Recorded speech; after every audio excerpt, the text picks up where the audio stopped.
Itachi fell off my microphone, so anyone who makes fun of me is mean. So I would like to say that Rick and Morty is genuinely one of the greatest and most underrated shows of all time, and it's probably because of its fan base. No, I say this right. We have come past the age of the fans are weird, and so that means the show is weird. Like, look at anime. You're weird if you haven't watched anime now, like, because it's not just a genre anymore. It's like some of the most popular TV shows. Anime is in there. JJK, Naruto, all these other shows, whatever. I haven't watched JJK. Even like anime, before what my elderly cousin calls the Great Shift, where everyone found anime to be really weird, and if you watched it, you're really cringy and whatever. And now it's like, if you haven't watched anime, what are you doing with your life? Animes have very weird fan bases, and yet we can still watch the show and enjoy them. So the fact that you haven't watched you probably have if you're watching this, to be fair, but the fact that other people won't is very upsetting. Okay, I'm not gonna sit here and act like I was one of the people that watched anime before the Great Shift. I also looked down upon the subject, and I also laughed at people who liked it. I'm a bad person, but one day I watched Attack on Titan and I fell in love, and then I watched Naruto, and nothing has ever come close. My Hero Academia came close because it did just feel like a kid's version of Naruto, but I loved it for all that it was. But no other show has ever come close to touching my top three. Anyway, Rick and Morty. I started Rick and Morty in lockdown. I was 16 when I started watching it, and I'm 22, still watching it, and the show's still being released. So I feel like because it's a show that is clearly going to endure, we need to rile up the fan base, and we all need to endure with it, because the Rick and Morty hype is dead, and it's upsetting me. And the last time there was proper Rick and Morty hype, I would say, was when Justin Roiland did what he did and he got kicked off, and everyone was really worried because they're like, oh, he wrote the best episodes. He didn't. And I would argue that we've had some of the greatest Rick and Morty plot lines since he left. Season 7 was, I don't remember the seasons properly, wait, because I get them confused. Okay, I'm reading through it. I just realized you don't know what I'm doing. But season 6, season 6 was shit. I'm not gonna sit here and lie. Season 6, I think there was 3 episodes I actually enjoyed. I think there was the first episode, which was sick, when they all went back to their own dimensions and he finds Rick Prime, blah blah blah. And then the Night Family episode was good. That was pretty much it for me. Season 7 was good only because obviously you had the final fight with Rick and Rick Prime. That was crazy. I'm ruining the show. The reason that we are here today is to talk about season 1, because I'm rewatching the whole show with a notepad and pen, because I'm making notes, I'm writing everything down. When I finished it, we're going to do some deep dives. We're going to get into it. But after watching the first episode, I thought it'd be really interesting to make a video about literally just the first episode, just to crack us in, just to get us used to what we're going to be looking at. So I'm going to be honest with you, I don't know how I watched Rick and Morty, because I don't know how I got through the first episode. I hate the first episode. I think I hate it. I hate it because I hate the animation. I hate the way that Justin Roiland does their voices to start. I just really disliked it. But then then I watched episode 2 and episode 3, and I was like, okay, I can see how I absolutely fell in love with the show, because it's amazing. But the first episode does genuinely give us so much depth. So let's get into it. The plot of the first episode: Rick and Morty season 1 was released December 2nd, 2013.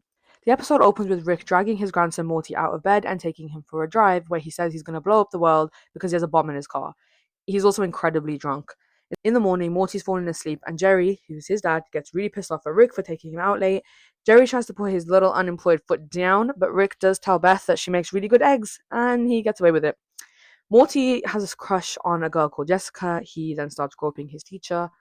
He gropes his teacher because he's dreaming about Jessica. I feel like that is probably relevant. Anyway, Rick takes Morty out of school to go get seeds for some very important science stuff, and while on this adventure, they almost die. Morty breaks both of his legs.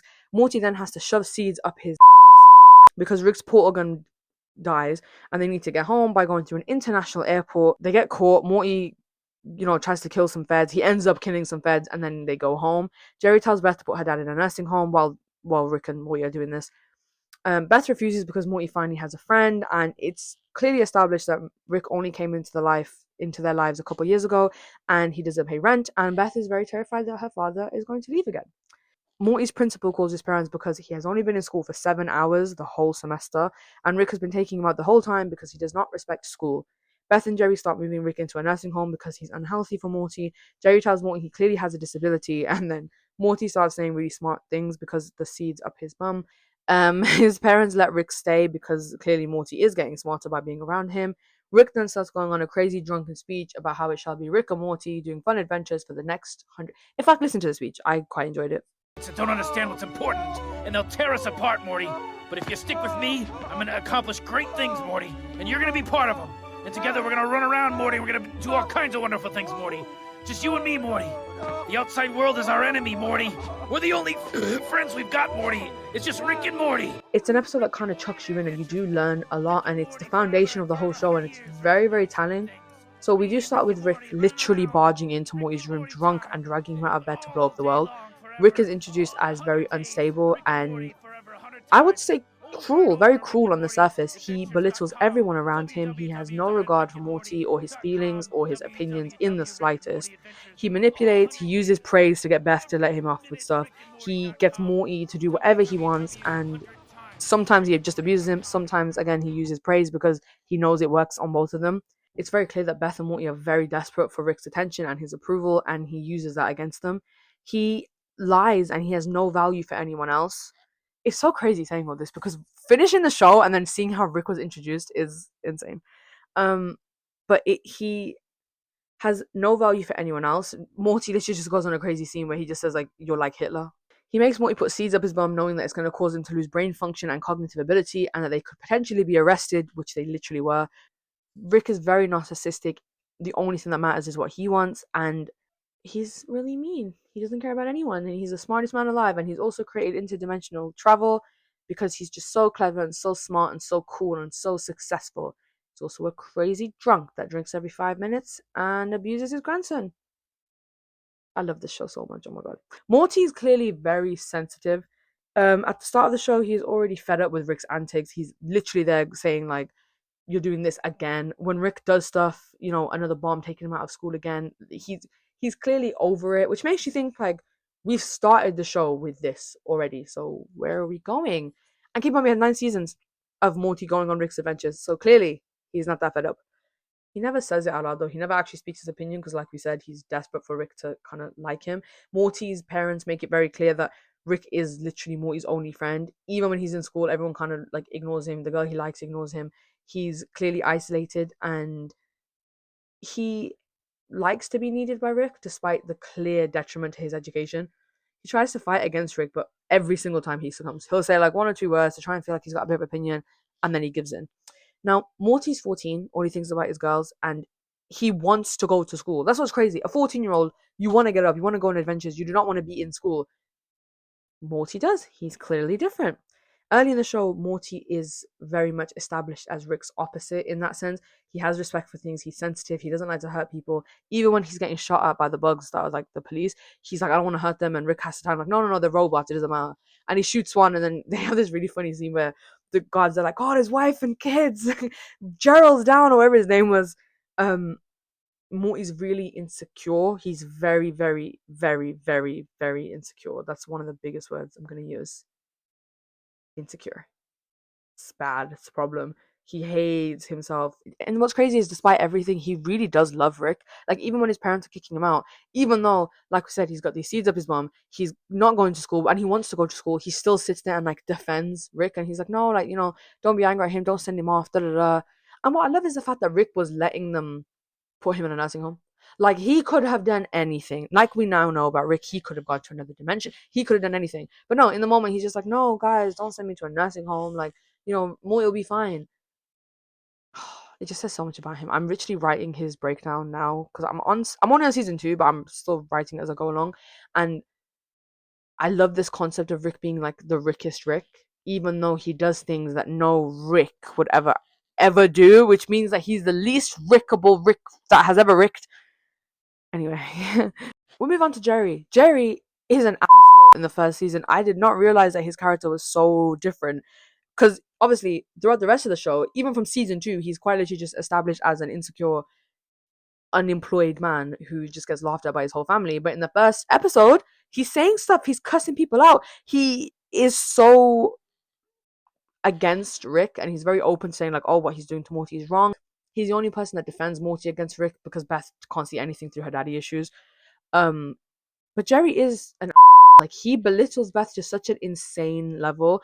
Every time she says that she's a surgeon, he corrects him like poor surgeon. Even like clearly upsets her, he keeps doing it because he doesn't give a shit about her.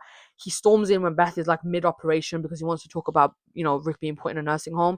He's very selfish and narcissistic, like Rick, exactly like Rick. So big up Beth, living on the daddy issue stereotype and marrying a man basically exactly like her dad, just not as clever.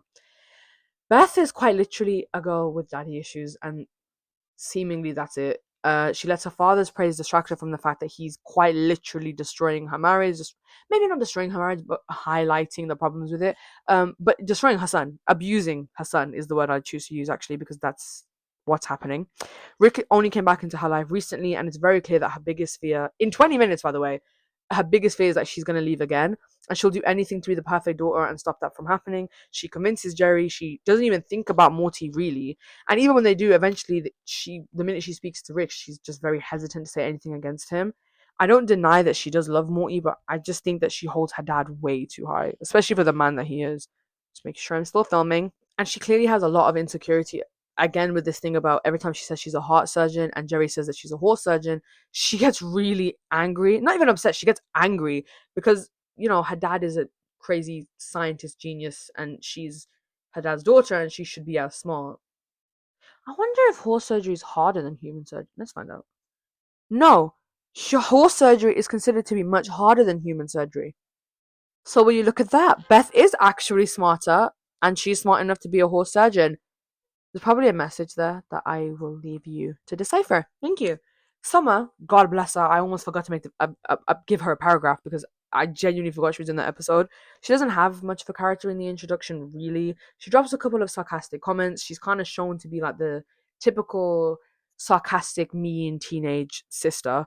There is a part which I forgot to mention where Rick freezes a guy that was bullying Morty. He freezes him and then he collapses and breaks to pieces. And Summer's like mourning him and throwing a vigil, and she's really upset. Um, there isn't a lot of depth to her, but I do think that the episode does set up who Summer is quite nicely. She's very much disregarded by everyone, Rick, Morty, everyone. Even when she comes home and she's like sobbing about the fact that this guy's dead, everyone literally ignores her, like walks past her like she's not even there. She gets no sort of sympathy or affection, but she's very quick to just kind of be really upset about little things, like just for the fact that she's mourning a man who she barely knows. She's sobbing. She's on the ground sobbing for him. She doesn't know him, but she's very dismissed as a character. I feel like that's all I can really say about Summer because there's not much to her. I know this video was a short one, but it's just the first episode, so maybe I'm not deep enough actually to understand the depth of Summer. Maybe I'm the problem. So if you disagree with me, please, I've been holding it tattoo the whole time. That's why I'm doing that. Pop it in the comments. Let's have a conversation about it because I would love to. This is why I make these kind of videos. Let's find like-minded people because Rick and Morty is not just a stupid show. Okay, it's just got depth and character, and I have to say that I need you all to bear with me when I make this series because I'm watching the whole show and then making the videos. So if there's a bit of a pause, subscribe and wait for me to post because I will. I promise. I am going to be doing breakdowns of obviously the main characters, but then the plan is to do a few side characters too because there is depth to all of them. That's what's crazy. No character just added in for the sake of it. Even when they chucked in Hugh Jackman to make that episode with Mr. Poopy Butthole, there was a story behind it. We will figure it out. There's a few episodes that I wanted to do breakdowns of as well. Vat of Acid, the Planetina episode I really, really love. The Unity episode. Just little things. So I'm going to be dropping them in there. I hope you enjoyed this video, and if you did, please subscribe. It still feels so weird to say that. And yeah, more to come. Thank you for watching. Good night or morning or whatever it is that you're doing. Thank you. Good night.